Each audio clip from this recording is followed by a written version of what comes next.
سے بچانے کے لیے عوام کو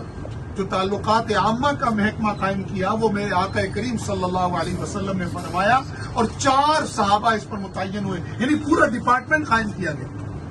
اس زمانے کے ذرائع ابلاغ 2 تھے صرف، میں بہت مختصر عرض کروں۔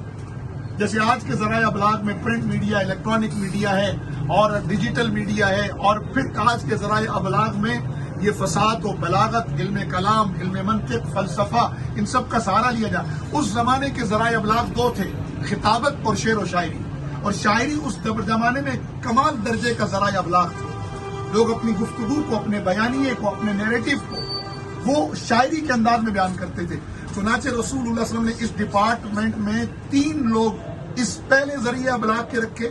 اور 1 فرد وہ خطابت کے فن کا رکھا۔ چنانچہ حضرت عبداللہ ابن رواح، حضرت حسان ابن ثابت، حضرت کعب اور حضرت ثابت ابن قیس، یہ پہلے وہ 4 افراد ہیں میرے آقا کریم صلی اللہ علیہ وسلم کی ریاست طیبہ کے، جن کو اللہ کے نبی نے اپنی حکومت کا پہلا جو ڈپارٹمنٹ قائم کیا، یہ اس کا پہلے وزیر اطلاع اور پہلے سیکریٹری اور پہلے ڈی جی تھا۔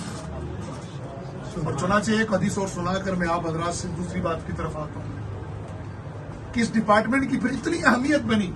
کہ خود رسول اللہ صلی اللہ علیہ وسلم نے اپنی موجودگی میں اکثر حسان ابن ثابت کو فرمایا، اٹھو اور دشمن کا جو نیریٹو آیا ہے، بیانیہ آیا ہے، اس کا کاؤنٹر نیریٹو، اس کا جوابی بیانیہ دو۔ چنانچہ حسان ابن ثابت رضی اللہ تعالیٰ عنہ فوراً جوابی بیانیہ دیتے تھے، اور اس جوابی بیانیے سے کفر کے بیانیے کی دھجی اڑ جاتی تھی۔ اب آپ سے میں پوچھتا ہوں، یہ ڈپارٹمنٹ کیا یورپ کے جھوٹے پروپیگنڈے والوں کا قائم کردہ ہے یا میرے آقا کا قائم کردہ ہے؟ ہمیں اس میں یورپ کے جھوٹے پروپیگنڈے کو اور جھوٹے لوگوں کو فالو کرنے کے بجائے رسول اللہ صلی اللہ علیہ وسلم کی دی ہوئی جو ایک لائن ہے، اس لائن کے تحت چلنا ہے۔ چنانچہ آپ اہمیت کا اندازہ کریں کہ ایک مرتبہ عمرے کا سفر ہے، صحابہ نے احرام باندھے ہوئے، عبداللہ ابن رواح کفر کے بیانیے کا جواب دے رہے ہیں اشعار کے انداز میں، اپنا نیریٹو، کاؤنٹر نیریٹو پیش کر رہے ہیں۔ تو حضرت عمر رضی اللہ تعالیٰ نے دیکھا کہ حالت احرام ہے، اس حالت میں یہ بیانیہ پیش ہو رہا ہے، تو فرمایا کہ انہیں عبداللہ ابن رواح کو کہ آپ احرام میں یہ کیا کر رہے ہیں؟ اللہ کے نبی علیہ السلام نے فرمایا چھوڑ دو اس کو، اس وقت اس کی زبان ہمارے تیر و تلوار سے زیادہ کارگر ہے۔ میں اس کی عرض کرتا ہوں دوسری بات۔ اب پہلی بات آپ حضرات کو سمجھ آ گئی کہ یہ ڈپارٹمنٹ ہٹلر کا قائم کردہ نہیں ہے، مسولینی کا نہیں ہے، نیپولین کا نہیں ہے، یورپ کی جھوٹی مشینری کا نہیں ہے، یہ ڈپارٹمنٹ میرے آقا صلی اللہ علیہ وسلم نے قائم کیا ہے۔ اور آج اس زمانے میں، اب دوسری بات عرض کر رہا ہوں، اس کی اہمیت 2 چند نہیں ہو گئی، 8 گنا بڑھ گئی ہے، کیونکہ پہلے چومکھی لڑائی لڑی جاتی تھی، اب 8 مکھی لڑائی لڑی جا رہی ہے۔ اب تو اس فیلڈ میں دشمن اتنا آگے چلا گیا ہے کہ اگر ہم نے رسول اللہ صلی اللہ علیہ وسلم کی ہدایت اور پورے اخلاص کے ساتھ اس فیلڈ میں ان کا مقابلہ نہ کیا تو وہ ہماری فکری اذہان کو روند کے رکھ دیں گے، ہمارے ذہنوں کو مسخر کر دیں گے، اور ہماری نسل نو کو نعوذ باللہ اسلام سے، ملک سے، ملت سے، ہمارے کلچر اور ثقافت سے نہ صرف بدظن کر دیں گے بلکہ انہیں پلٹ کے رکھ دیں گے، کیونکہ ان کی تو خواہش یہی ہے۔ اس لیے دیر آئے اعجاز بھائی لیکن درست آئے۔ اور اب میں اس میں آپ عرض کروں گا کہ موجودہ رسمی چیزوں پہ نہ چلیں،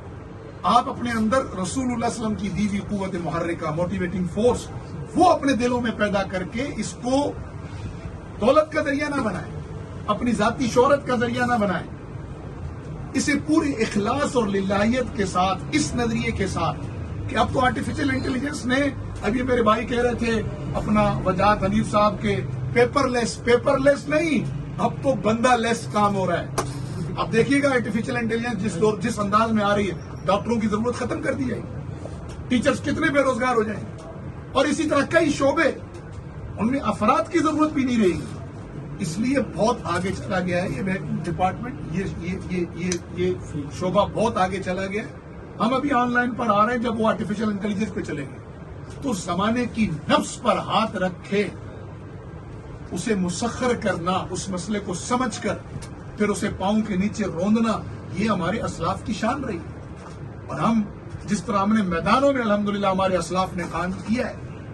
اور ہم نے اس خطے کو آزاد کرایا، اور بعض اپنوں کی سازشیں، بعض غیروں کی تدبیریں اور ہماری سستی اور غفلت سے ہم پورا خطہ کشمیر آزاد نہیں کرا سکتے، لیکن ہم نے اپنی آزادی کی منزل بھی حاصل کرنی ہے، تعمیر و ترقی کے راستے پر بھی چلنا ہے۔ میرے آقا کریم صلی اللہ علیہ وسلم نے ریاست طیبہ کے قیام کے بعد جو 2 پالیسی بنائی تھی کہ ڈیولپمنٹ سیکنڈ، ڈیفنس یعنی آزادی اور اس آزادی کی حفاظت پہلی ترجیح تھی، تو ہم نے وہ اس پہلی ترجیح پہ چلنا ہے. کیوں کہ اگر ہمارے بارڈر محفوظ نہیں ہوئے، ہمارا خطہ آزاد نہیں ہوا، ہمارا ایک طبقہ وہ محرومی اور مظلومیت اور مغلوبیت کی زندگی جی رہا ہو، تو ہم کس طرح خوش اور پرسکون رہ سکتے ہیں؟ تو اس لیے اپنی نسل نو کو آزادی کی فکر دینا، امانت اور دیانت کے ساتھ ترقی کی فکر پہ چلانا. آزادی بغیر اخلاص اور قربانی کے نہیں ملتی، اور تعمیر و ترقی وہ بغیر امانت، دیانت، اہلیت اور وسائل کے نہیں ہو سکتی. اس لیے ان ساری چیزوں پر فوکس کر کے یہ صلاحیتیں اپنے اندر پیدا کرنا اور اپنی قوم میں ان صلاحیتوں کو منتقل کرنا، یہ آج کے میڈیا کی ذمہ داری ہے. میں نے جب یہ منصب سنبھالا تو مجھے کہا گیا کہ اب آپ جھوٹ بولیں گے. میں نے کہا کبھی نہیں، انشاءاللہ سچ کو فروغ دیں گے اور سچ پر کوئی پابندی نہیں. ہاں میری گزارش یہ ہے کہ سچ کو تہذیب کے دائرے میں بولیں. جب آپ سچ کو بد تہذیبی، بد اخلاقی، بدتمیزی کی کیچڑ میں ڈبو کے مارتے ہیں نا، پھر وہ موتی نہیں رہتا، پھر وہ کیچڑ بن جاتا ہے اور پھر لوگ اس کے خلاف نفسانی جنگ شروع ہو جاتی ہے. آپ پورے ادب اخلاق کے دائرے میں سچ بولیں، کیونکہ جن معاشروں میں سچ نہیں بولا جاتا وہ معاشرے تو جمود کا شکار ہو کر تباہ و برباد ہو جاتے ہیں. اس لیے میں آپ سے کہوں گا اعجاز بھائی، یہ جو ٹیم آپ نے بنائی ہے، مجھے پتا چلا کہ ملٹیپل کام ہے، آپ اس کے ذریعے روزگار بھی، اس کے ذریعے کو آن لائن ارننگ بھی آپ سکھا رہے ہیں، یا وہ نہیں ہے ابھی وہ نہیں، تو وہ بھی کریں تاکہ ایک جگہ سے ہم ملٹیپل فائدے اٹھائیں اور قوم کی فکری رہنمائی کریں، ذہنی انتشار ہمارے اندر عملی انتشار پیدا کریں. سب سے بڑی ذمہ داری اس وقت یہ ہے کہ ہم اس امت کو علاقائی، جغرافیائی، برادری ازم، صوبائی ازم، فرقہ وارانہ ازم سے نکال کر لا الہ الا اللہ محمد الرسول اللہ کے کلمے کے تحت اس امت